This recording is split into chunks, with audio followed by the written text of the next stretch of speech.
남북 정상회담이 닷새 앞으로 다가왔는데요. 국회의장단과 보수야당은 동행해달라는 요청을 거절했고 국회는 판문점 선언, 국회 비준 동의 문제도 정상회담 뒤로 미뤘습니다. 이 와중에 유엔에 제출된 판문점 선언이 기존 번역하고 다르다. 이런 주장도 제기가 됐고요. 관련 영상을 보고 이야기를 이어가도록 하겠습니다.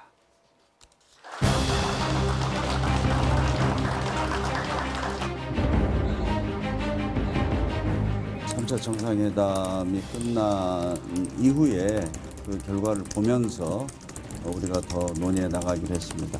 이 비준 동의안 가지고 더 이상의 불필요한 정쟁은 서로 하지 않기로 이렇게.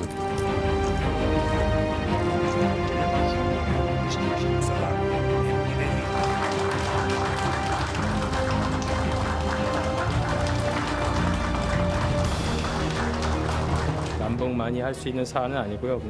3자 또는 4자 회담을 개최해서 적극 추진해 나가기로 하였다.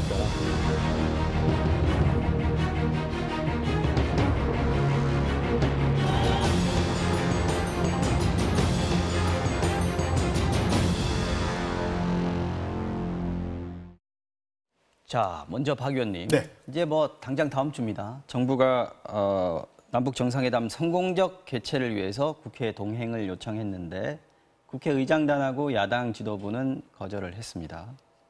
지금까지 정상회담에서 김대중 대통령이나 노무현 전 대통령 시절에 야당 대표가 동행했던 적이 있나요? 이 정치권이 만약에 동행을 한다 하면은 어떤 효과를 기대해 볼 수가 있는 겁니까? 6.15 공동선언과 14 정상선언은 김대중 대통령님, 노무현 대통령님이 하셨죠. 그런데 미국의 조응이 없었습니다. 네. 또 국내적으로 놓고 보면 정당과 국회의 후발적인 어떤 협조가 없었습니다. 그렇기 네. 때문에 비록 성과가 있었지만 그것이 지속되지 않은 그래서 과거로 돌아간 과거의 냉전 체제로 돌아갔던 그런 측면이 있었지요. 네. 그것에 대한 반성적인 측면에서 이번 1차, 2차 정상회담이 있었고 트럼프 대통령과 김정은 위원장 간의 정상회담이 있었습니다. 그런 측면에서 국회와 정당이 함께 가야 되는 것이고 미국이 함께 가야 된다는 측면입니다. 그런데 제가 아쉽게 생각하는 것은 왜 우리나라는 이러한 남북 간에 정말로 이것은 대통령이 행정부 수반이라기보다는 일종의 국가 원수적인 지위에서 하는 그래서 통치행위에 해당하는 거거든요. 그런 측면에서 충분히 초당적 협력이 가능한데 네. 왜 이것이 불가능한가라는 것에 아쉽고 또 하나 중요한 것은 국회의장께서도 제가 아쉽다는 표현을 썼습니다만 의장단이라는 개념은 국회법에 없는 개념입니다. 그러니까 야당 국회 부의장은 반대할 수도 있습니다. 그러나 국회의 대표는 엄연히 국회의장이십니다. 의장 가셔도 된다. 의장께서 북한의 최고인민위원회 김영남 위원장과 별도의 채널로 만날 수도 있지 않았을까.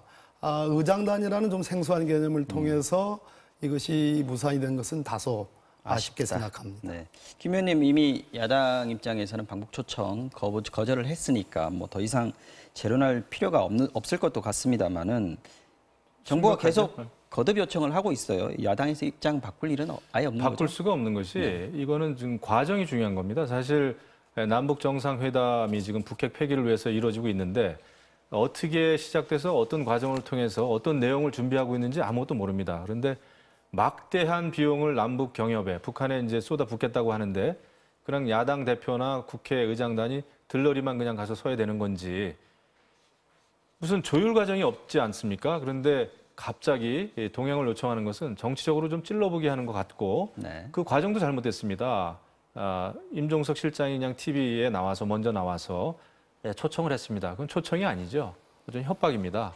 그래서 저는 그냥 갈 수 없다고 보고 국민 세금이 앞으로 얼만큼 많이 들어가는지에 대한 아무런 지금 계획이나 어떤 그 합의 과정 없이 그냥 남북 정상회담에 동행해달라? 이것은 제왕적 대통령 그런 사고에서 나온 거다 이렇게 생각합니다. 한 가지만 제가 첨언을 드릴게요.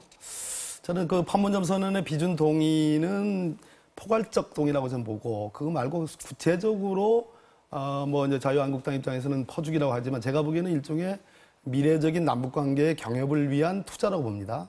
그래서 구체적으로 재정이 투입되는 그 단계에서는 별도의 국회 동의를 저는 받아야 되는 것으로 뭐 법률 전문가니까 그렇게 해석을 합니다. 그런 측면에서 국회가 이번 포괄적 이 판문점 선언에 대한 국회 동의는 전향적인 초당 외교로서 한번 해줄 만하지 않았을까 하는 생각을 좀 가져봅니다. 근데 행정부에서 대통령이 밖에서 그런 그 포괄적이고 막연하고 추상적인 선언을 해올 적마다 저희가 비준 동의를 해줄 수가 없습니다.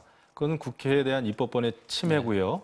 그 비용 추계도 없다고 그러니까 지금 급하게 지금 이제 뭐 내년도 예산만 아마 그게 수십조, 수백조 원이 들어갈 것인데 그거에 대한 무슨 착수금조만 그냥 보낸 것 같아요. 뭐 몇천억만 이렇게 했던데 보니까 이렇게 막연한 이거는 국민들의 동의 국면이 있다는 국민들의 말씀입니다.